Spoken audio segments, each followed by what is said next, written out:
today, AJ Ali. Thank you for joining us on the OnCore podcast. AJ is a director, a producer, a writer, a host, an actor, and these are his own words, a really bad avid golfer. So I love that last line there, AJ, and I think that's a great kicking off point. We'll get into all of your different professional endeavors, but maybe for our listeners who aren't familiar with you, can you introduce yourself and how you got into the game of golf, and we'll take it away from there. Sure, Steve. So I'm a 58-year-old who started golf way too late. I wish I had started earlier. I started in my 20s, and when I was in the Air Force, just kind of tinkering around with it, with friends. And I really fell in love with the game. And I was a public affairs person when I was in the Air Force. And after I got out, I started writing for a little golf magazine called Tea Time. It's no longer around, one of dozens or hundreds of little tiny golf magazines. And then I just kept on going. Started producing golf events, continuing to wrote a lot of celebrity articles with the likes of Dennis Haysbert and many other actors and athletes and entertainers. Just really have loved being around the game, being part of it, and started producing charity events. Fell in love with that because of the difference that I was making, and that led to writing a couple of golf books, one for business golf, another for tournament production, and helped a lot of charities around the country raise a lot of money and improve the quality of their events. And I know that's the brief Cliff Notes version, because as we're chatting, I'm thinking like what a renaissance man you are in terms of being involved in film, writing the book, um, you know, actor, your service, in the Air Force. It's kind of like, I guess maybe easier to start with what you haven't done than what you've done, right? So, I mean, help us understand that evolution of your journey, and kind of weave golf into it in terms of its. I know it's come and gone at certain points in your life as well. Yeah. When I was a kid, I was the kind of student that would sit in the back of the room and daydream, and so I'd sit back there and draw and write stories. I'd write plays and film scripts in the back of the class when I was supposed to be studying calculus. So I never did well in calculus, but I wound up becoming a pretty good writer as a result, and that that has carried me throughout my life. And when I joined the Air Force in 1983, that's what I did as well. I was a public affairs person. I was the editor of the base paper and wrote lots of articles, and just that's kind of been the bedrock, for me, the writing. Having written 4 books, working on my fifth, hundreds of articles, some scripts and other things, and that has just that whole storytelling mindset has carried me into other things. So that the storytelling mindset has led me into doing a little bit of acting and other things that just have been a lot of fun. And I try to make a difference with everything that I do. And I've just had a passion for golf this whole time. I can't quite get the hang of the game in terms of scoring, but I'm guaranteed to hit a good shot or two every round, and I have a blast every time I go out. Um, yeah, you and me both on figuring the golf front out. But let's jump into a little bit about your upcoming book. If you Mhm. can kind of let us know what that's about. I know that the copy that I've purchased and haven't fully completed um, has a lot to do with this. Um, idea of love, and that being an antidote to a lot of, the problems we're seeing in society today. And, I thought the message really resonated. So maybe just kind of touch on that acronym there and the new book, if you would. Yeah, yeah, absolutely. So Love is the Answer is my fourth book. It's a book that's a follow-up to the film Walking While Black, Love is the Answer, which originally came out in 2017. We revised it and updated it in 2020, and then the book came out shortly thereafter.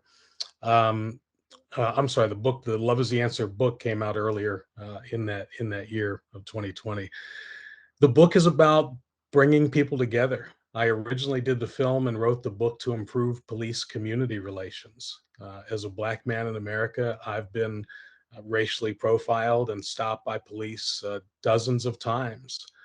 And, sometimes those were times when I was on my way to the golf course, just trying to meet up with some buddies to go, have a round of golf. And so when I don't show up or I show up late, uh, you know, uh, if they're white, they're typically not going to understand. That's been the history. If they're black, they're going to be like, "Oh man, that just happened to me last week." It's one of those kinds of things, right? So this is what we deal with, live with. We weave it into the rest of our life. We try to just move ourselves on forward, and so can you imagine the first tee jitters after you've just been through an ordeal like that, and 15 minutes later you're trying to tee it up and play golf, right? Right. So yeah, yeah. And in terms of the, you know, um, golf historically hasn't been known as the most welcome environment. And, we've at OnCore been really, front and center about needing to make it a more inclusive um, place and more inviting, less about the elitist country club kind of mentality that the sport unfortunately gets, um,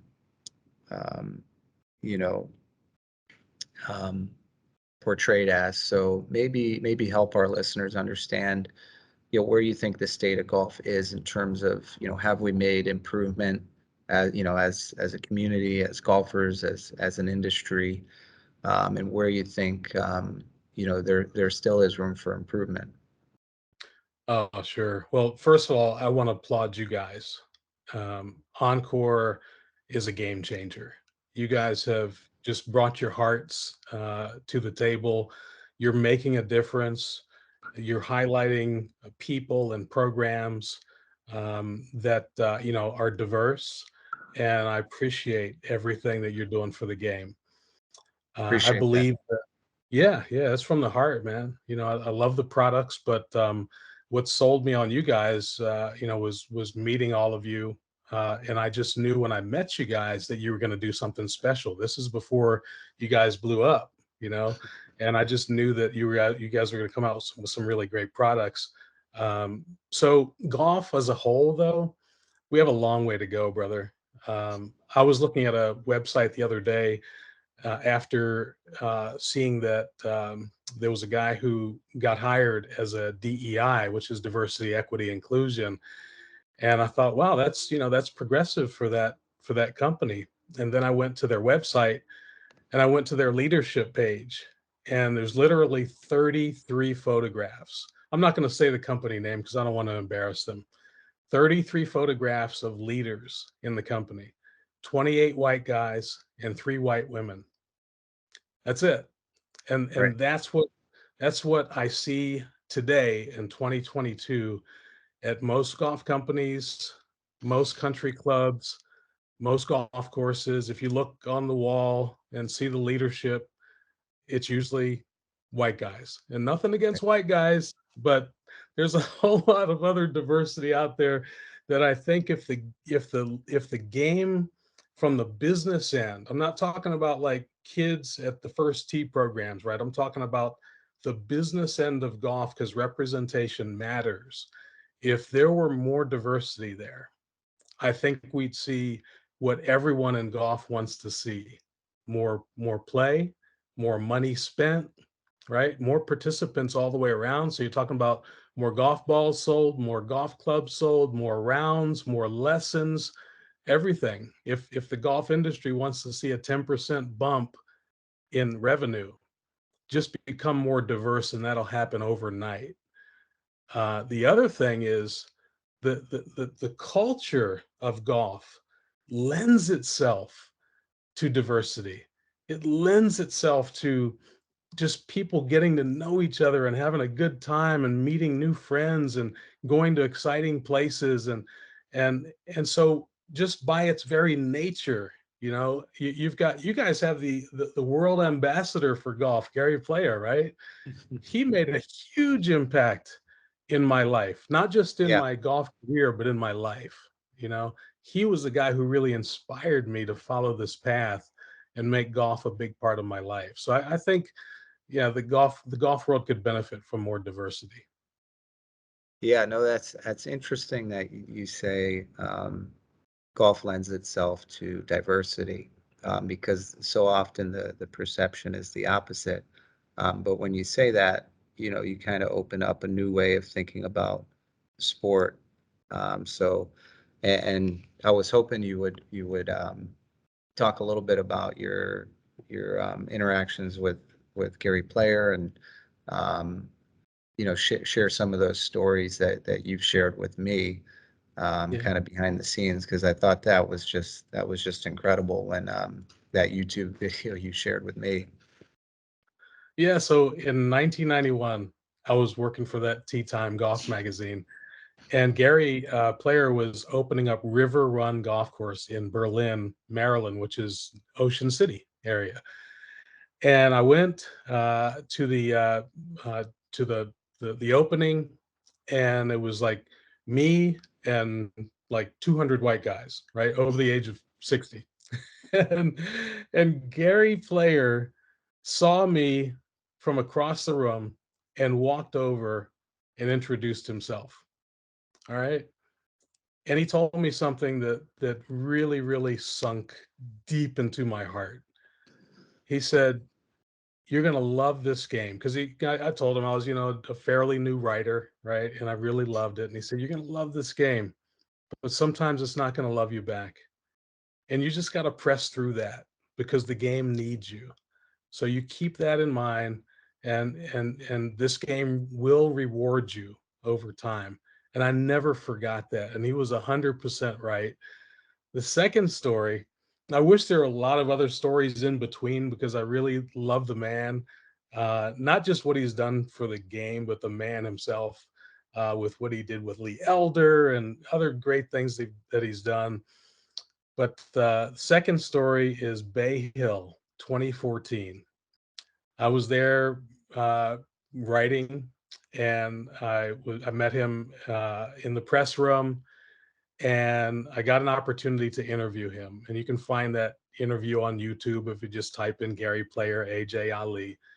And I asked him some questions about wellness, and shared some stories with him. It was just a really moving moment, and that interview actually inspired me to then later that year go on a golf trip, 50 states, 101 days, 17,000 miles on an SUV through the contiguous states, and then I flew to Alaska and Hawaii.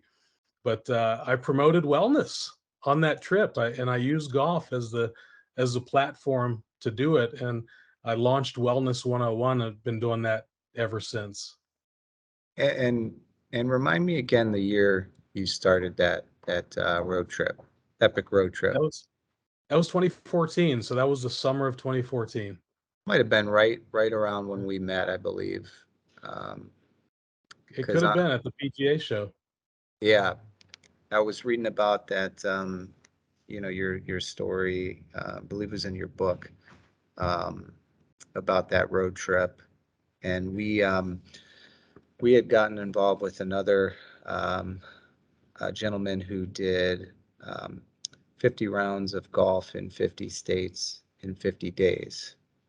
Um, and he was raising money for water charities. So it reminded me of your story, um, and just what a journey that was. Um, so Oh, just jumping back a little bit, can you kind of expand on the Love acronym and how that informs a lot of your work? absolutely. So, love stands for learn about people, open your heart to their needs, volunteer yourself to be part of the solution in their life, and empower others to do the same. So we've taken this love thing, right, which is often, soft and mushy and, and we've made it into something that's actionable, right? So we've created 4 action steps. You learn with your head about someone, you open your heart. So now you're feeling, right? You can develop empathy. So you can take what you've learned up here and you can just, feel what they're going through or who they are, right? Or what they want to become. And then you open your after you've opened your heart, you then volunteer yourself to do something, to be part of their success, part of their journey, right? And then through all of that, those first 3 steps, you share that story to empower others. You encourage other people to live it out. And I originally created that to improve police community relations, but we quickly found out, Steve, that that applies to everything. In fact, I use it when I golf. Right. When I golf with people, I often will go out by myself intentionally. I don't call my friends to golf. I go out and meet people because I just love meeting new people and hearing their stories. And so I learn about them. And by the fifth or sixth hole, and we've shared some stories and found some common ground, my heart is opening up to them and we're creating this little bond, you know. And then by the end of the round, I'm looking for a way to build into their life, so if it's a young person, for example, I'm asking them, what do you want to do when you get older? What kind of work do you want to do, and then I start thinking, who do I know that can help them? And I'll often refer them to someone who's very accomplished in their field. I've been blessed to know people at a high level in almost every industry, and so I'll share those contacts. And it's just amazing to see what happens when you can do that, when you can live out love in the golf setting. Be prepared to meet some new friends. You know. What do you think kind of motivated you to kind of adopt that, um, give first mentality where, you're trying to help others, people you've just met, right? Um, it just seems to be um, common in your books and films, is this need to, share your message and really help others in your circle. The community involvement, I know, was really big for you. Wherever you lived, you seem to really want to get involved in organizations affecting change. So where does that come from? And is that, was that taught to you by your parents, or did you read that in books, or just naturally have that good nature? Well, it came from my mother and my older brother. My mother, Shirley, who's still going strong at 91 years old. Wow. Uh, she was involved in various organizations and community programs, and just supported other people who were in need. I saw that in her at an early age. And then my older brother, Abby, who passed away in 1998 of cancer after a 13-year battle, he spent his life doing that. He had some ups and downs. The first third was troubled because my father was a domestic abuser, and he abused my mom, and my brother would step into the gap to protect her and us. And then he got into some trouble with the law for a while, and then he turned his life around, and he just as a painting contractor. I worked for him for a couple summers as a kid, and literally every time we would go to work, he would stop at somebody's house and give them money or toys for their children or bring them food. Literally every time I was with him, his entire life, he Wow. did something for someone else. And so when he passed away, I kind of made a pledge to um, to make him proud, and so that kind of galvanized that in my heart. And ever since, I've just been trying to be a giver first, and it really has been a blessing. Sounds like you're kind of an eternal optimist where, no matter what life throws at you, you're trying to find the positive and, how can you, make that situation better. So sorry to hear about your loss there. Thank Um, you. and when you brought up your mom, it reminded me of some of your trips to Hawaii and what a huge influence that culture had on your wellness journey and Yeah. your books, and just you talked about it being a place to reset and really kind of um, figure out your next steps. So why don't you um, just touch on the culture of Hawaii, and then just the last parting thoughts here. What's next, the next chapter for you on that Hawaii topic?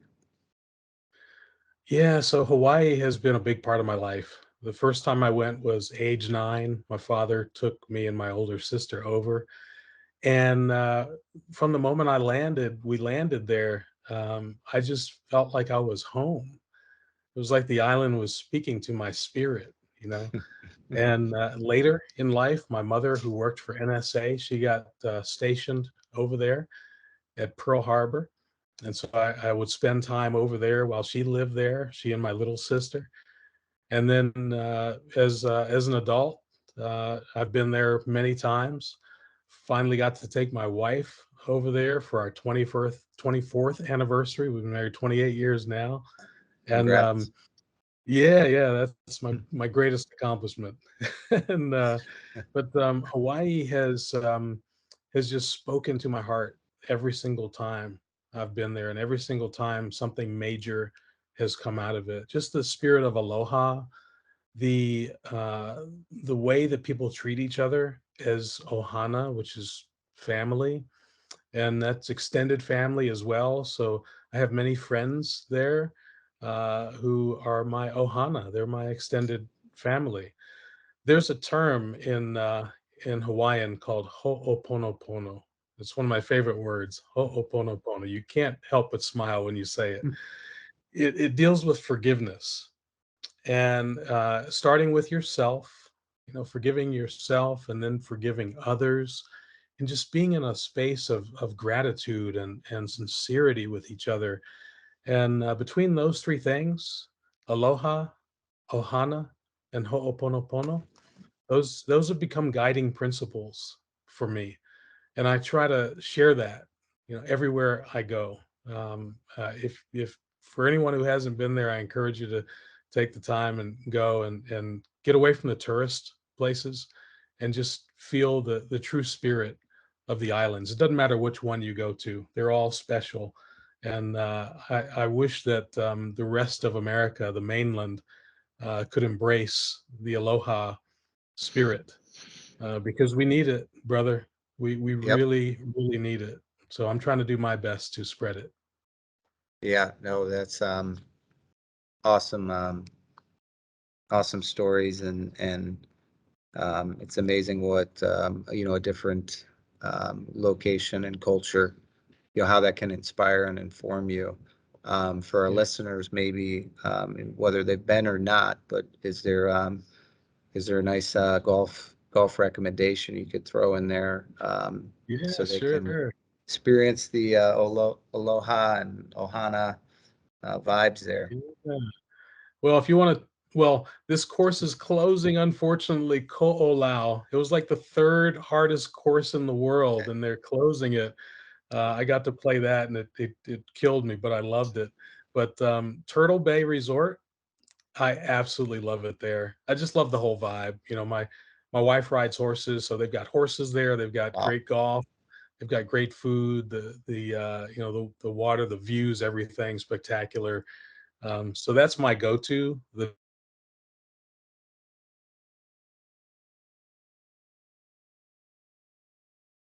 We could probably talk for hours, but in closing here on the Encore podcast, um, I want our listeners to know how they can contact you or um, read about what you're up to.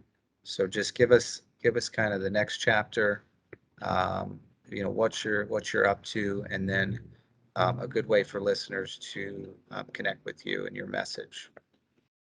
Absolutely. Before I do that, though, just real quick, I just want to say to everyone in the Buffalo area, my heart is with you. I love you all. I'm praying for you, and you've just been through a horrible tragedy. And if there's anything that we can do at Love Is the Answer, Steve, I'd love to partner up with you guys and do something special for some folks there. We've done a few projects in New York State. We're working with folks at the Monroe County Sheriff's Office and some other folks in Monroe County. We've been to Syracuse and Rochester. So just know that I want to support folks there as they heal. Second thing is I want to give you a shout out because my OnCore golf ball right here, baby, with the Love Is the Answer logo has helped me Nice. tremendously, man. Yeah, I'm playing better than ever. But if people want to reach out to me, they can go to trylovenow.com. Try love That's the now. Love Is the Answer.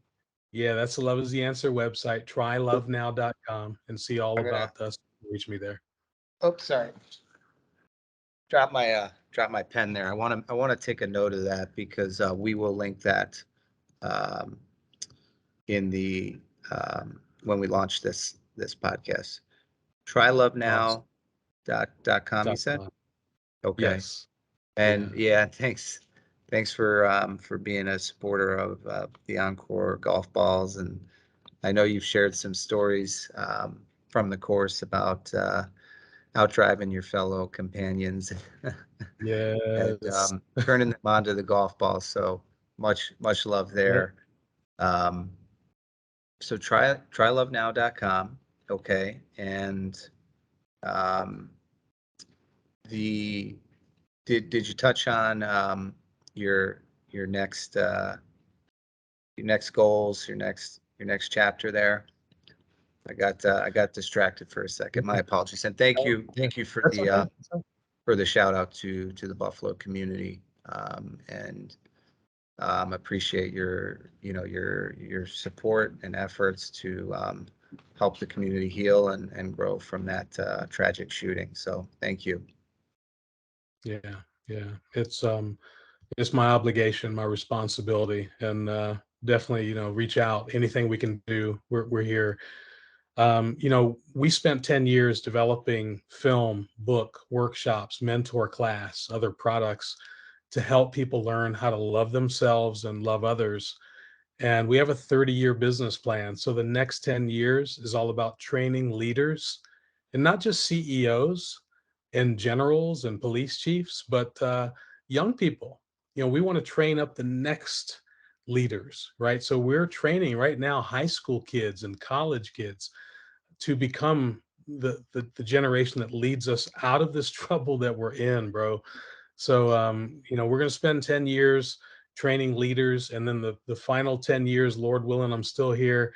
We want to get those leaders to spread love around the world, and our goal before it's all over with is to train 100 million people around Wow. the world on the Love Is the Answer principles and get people to learn how to love each other. That's the bottom line. I believe that laws are important. I believe that policies and programs are important. But if we don't have that change in here, in our heart, nothing's going to happen. So we gotta internalize this love thing, and then we got to project it out, right, and treat people better because you never know, that person that you meet, whether you're going to turn him or her down the right path or the wrong path by what you say or how you act. And we got a responsibility to each other. We got to take care of each other. We got to love each other, bro. I second that, and I think it's, at the heart, it's a simple message, yet when you unpack it, it's quite profound. And everyone, that'll probably mean something different to everyone, depending on where they're at in life. But I think it's a unifying message, and it's so true when the opposite of that, when you've got hate, in your heart, only bad things can happen, right? So, Yeah, or indifference. There's a lot more people that are indifferent than hateful, right? So someone may be listening and think, well, I don't hate people, so I'm good. No, right, if you're not out proactively spreading love, if you're like not getting involved. In the 60s, they used to say, if you're not part of the solution, you're part of the problem, right, right? And that applies today. We got to be proactive. We got to be like you guys. You guys are doing amazing things. What if every company in golf was doing the things that you guys are doing? yeah, I think we could change a lot in this country. The little yeah. game of golf could change a lot in this country. That's Yeah, no, we appreciate that, and Yeah. we're always trying to do more and be better. So, very very kind to you, and thanks, yeah, thanks for sharing your story, and encourage our listeners, try lovenow.com, check out AJ's books and films, and we will link them. But really, just pleasure to have you on, and thanks for everything. Thank you, bro. All Aloha. right, cheers.